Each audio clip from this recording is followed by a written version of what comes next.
ang kakaibang kalaban ni Eugene. Sunod na tayo sa gitna! Kung sino man ang susunod, pumagitna na kayo! Natatakot yata ang pumagitna! Kayo dapat ang matatapang na halimaw! Hindi ako makapaniwala. Natalo ang napili kong koponan. Sunod na tayo sa gitna! Sabi ko, sa gitna! Ha? Lumabas na si Del! Si Del? Huwag mo sabihin hindi siya ang pinuno ng koponan. Ibig sabihin, ang dalawang natitira ay mas malakas pa. Hindi. Walang duda na siya ang pinakamalakas sa kanilang grupo. Maaari nagpalabunatan sila. O kaya naman, pinagpasaya na lang kung sino ang mauuna. Ay, naku, Eugene! Kailan ka magigising? Ang lalaban sa koponan ni Eugene sa gitna! Ako na. Pagbabayarin ko siya. Pang-insultong ginawa niya sa akin. Nagparin na to si Del! Sa gitna! Si Vincent! Magandang laban to! Kahit sino pa lumaban, panalo pa si Del! Panalo yan, Del! Brado yan! Ngayon, tingnan natin kung talaga may bubuga ka. Bukas, lahat kayo'y matutulad sa nangyari sa tasa. Tandaan niyo yan. Ha?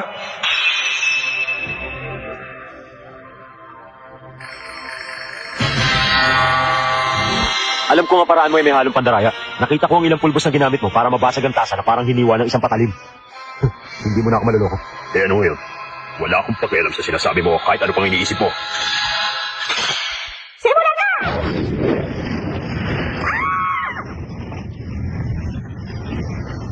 Bakit mo ako tinitignan ng ganyan?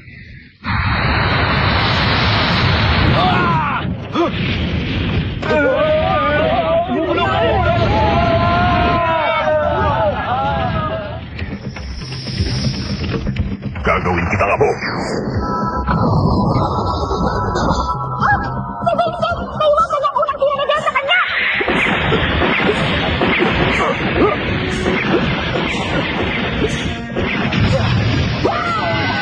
Magandang labanan ito ah. Mahusay at ipinamalas ng kakayahan sa pagiging magyaman! Pero hindi pa rin sinusukat si Vincent! Ano, Vincent? Mahusay ba? Baliwala kahit habang buhay ka pa magsanay. Tama ng salita mo. Laban. Sige, kumanda ka!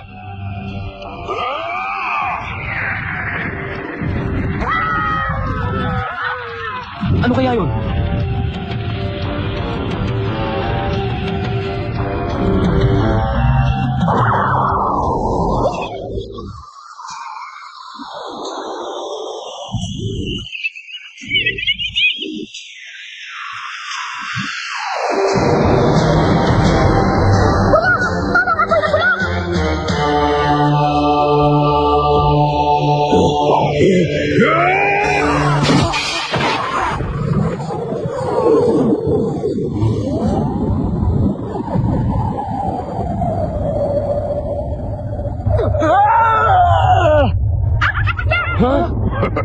Ito na ang iyong katapusan.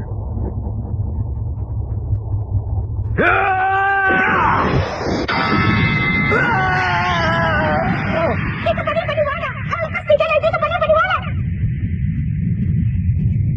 Ha? Panalo na ba siyang talaga?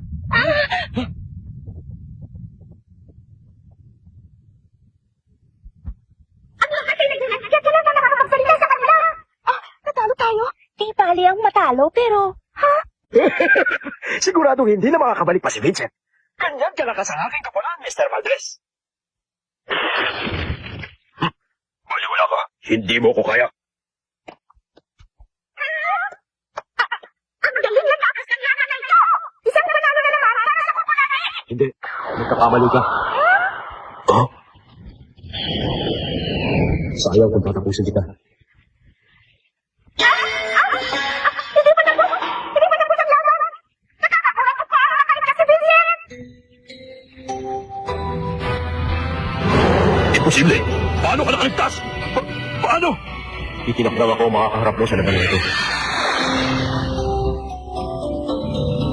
Mapalad ka. Ikaw ang kauna-unahang nilalang na makakatikim ng aking tunay na kapangyarihan. Anong paraan kaya ang gagamitin niya? Hindi siguro. Hindi sana isang yun. Ano? Anong paraan?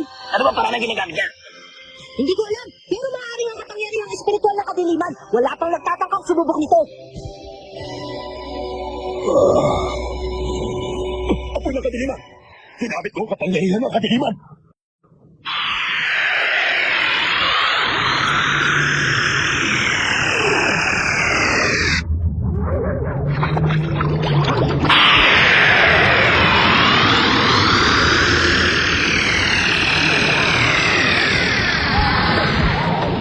Ang tanging layunin ko ay manalo. Mananalo ko pero hindi ko mapigil itong kapangyarihan. Pasensya ka na. Hindi kasi ako mahinahon. Alam mo, bubuhayin sana kita pero... Isang kamay lang ang gagamitin ko. Nakikita mo ba? Iba ito sa mga apoy na ginamit mo. Tikman mo ang init ng apoy na ito. Hindi mo ko dapat ini-insulto. Nakakatakatay lang! Kailangan kong magtago! Magtatago muna ako! Tumanda ka! Apoy lang! Kadiliman!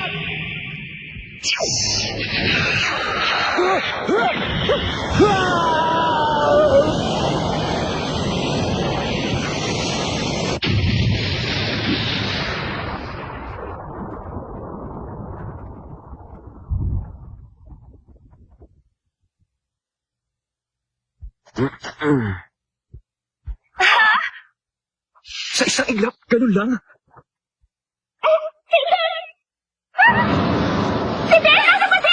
Imposible! Nagbibigyan ako! Ang lahat ay nasunog sa apoy. Ang tanging natira na lamang ay ang kanyang anino. Ganun ba? Hindi naman na niya kailangan marinig ang bilang? Ang nanalo si Vincent! Imposible. Nawala na si Del. Ang bihira. Masyado akong maliw. Hindi ko napansin ang sarap nitong inihaw na puset. Ikaw mo pa ako ng isa, ha? Ha?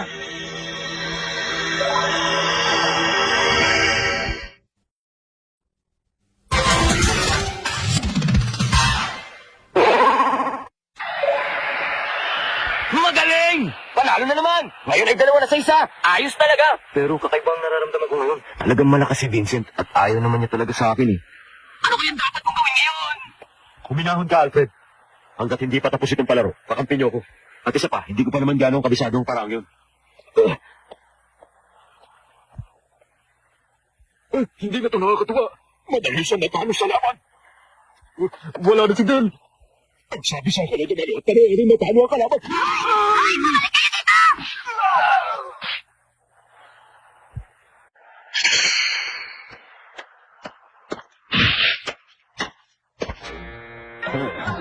Magandang laban. Si Joe! Sinisira nila ang kagandahan ng palaro, ang pakikipagsapalaran. Sige, ngayon, ako na. Gawin natin mas may hamon ng laban para mas maganda, di ba? Sino pa yung lasing na yon? Kasali ba siya talaga? Magandang binibini. Lumapit ka nga dito sandali. Ako ba? Sinabi lumapit niya eh.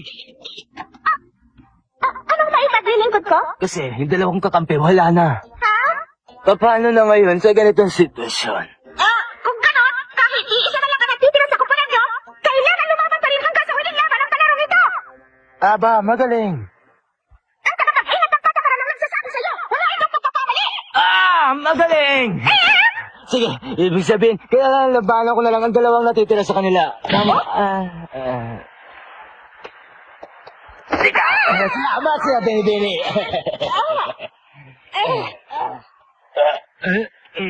Ano ba yan? Isa na naman kakaibang nilalang, pero kapalit lang siya. Kapalit?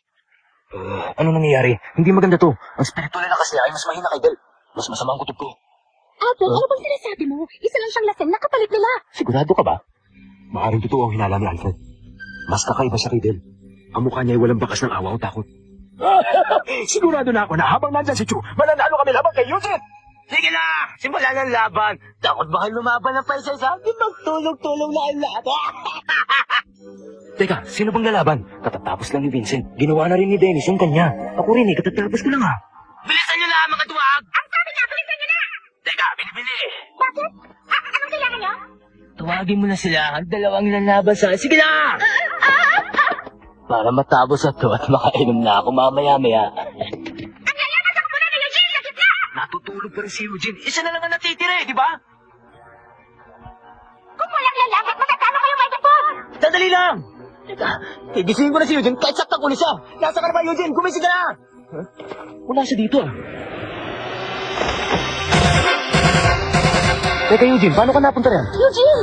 Ang amoy ng alak. Nagising ako sa sama ng amoy ng alak. Si Eugene ay hindi pinansisigil. Gising na. Mga manonood! Pasensya na kayo sa maghihintay! Ngayon, makikita niyo kung paano lumaban si Eugene! Salamat at nagising na rin siya. Kaya mo yan, Eugene! Huwag mo na ituloy, Eugene. Nagigising mo lang, wala ka sa kondisyon. Hindi ko mapigilan ang aking sarili. Mag-isay ng konti. Mag-isay.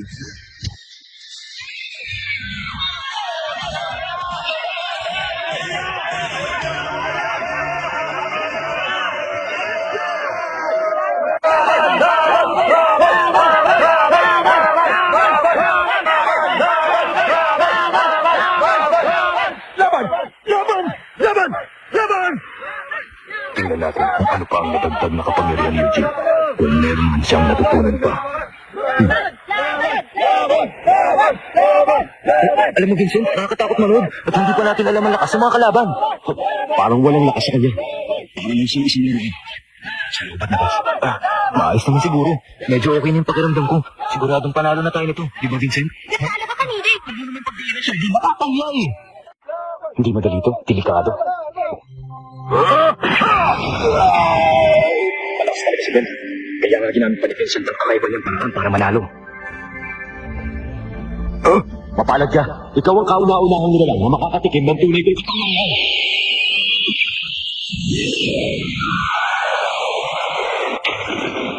Hindi naligtas ngayon si Vincent. Matapos niyang gamitin ang kapangyarihan hindi pa niya kabisado. Ang isang kamay ay sapat na. Ang kamay niya, sa aking palagay, hindi na niya magagamit pa.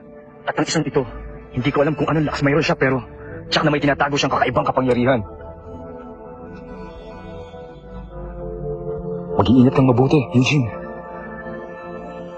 Di ba sabi mo, mag-ensayo ng konti? Huh? Bini-bini, pera muna. Paano niya nakuha yon? Gusto ko muna sabihin to, bago natin umpisahan ang laban. Mahina ako sa Jack and Poy, pero malakas ako sa mga labanan. Nakuha niyo ba? Hindi yata. Ulit. Huh? Ano daw sinasabi niya? Ano daw? Yun ang sinasabi niya! Ang kukulang nila ay nagpa siya kanila kung sino mauulan sa pamamagitan ng Jack and Poy! Sa kasama ko mo, nagditama siya sa Jack and Poy! At inisip natin na ang nauulan ang pinangaman! Yun lamang po, mga kaibigan! Teka, bakit kaya ang dami niyang nalalaman? Siya, nakainom na naman siya! Ayoko na manood nito! Ano, di ba sabi ko sa'yo na malakas ako? Oo, naiintindihan ko. Nakuha ko na. Malakas ka, di ba? Kaya nga, dapat simulan na. Hindi na ako makapaghintay pa. Ha? Hindi ka naniniwala malakas ako, no? Hindi. Sino nagsabi yun? Sinasabi mahina ako kapalit. Hindi. Hindi mo ba narinig yung sinabi niya? Mahina lang ako sa Jack and Poy. Sa laro niya eh. Inisip kong gawing papel pero ginawa ko na lang gulten. Nangyayari talaga yun. Hindi ba? Hindi talaga ako swerte sa Jack and Poy eh. Sige! Uy, inumin ko. Ano ba ito? Nawawalan na ako ng gana. Mahirap manalo sa isang tuso na kalaban. Makinig ka mabuti. Ang paraan ko ay ang drunken technique. Pag lalo ko nalalasing, lalo akong lumalakas. Tanda mo yan, isa itong pambihirang paraan kung saan ang katawan ko ay kakaibang kilos. Ano ba? Ang ganda niya, no? Hindi naman niya kailangan sabihin ng paraan niya eh. Lasing ba siya o makulit lang talaga? Magkakalat lang siya! Sige, alam ko na ang paraan mo. Pero sigurado akong may tinatago ka pa ibang paraan, hindi ba? O ano, hindi mo ba sasabihin sa akin yon? Ha? Oo. Kung wala, nakakatamad na ito. Matagal ka rin ako, hindi nakakatagpo ng tulad mo.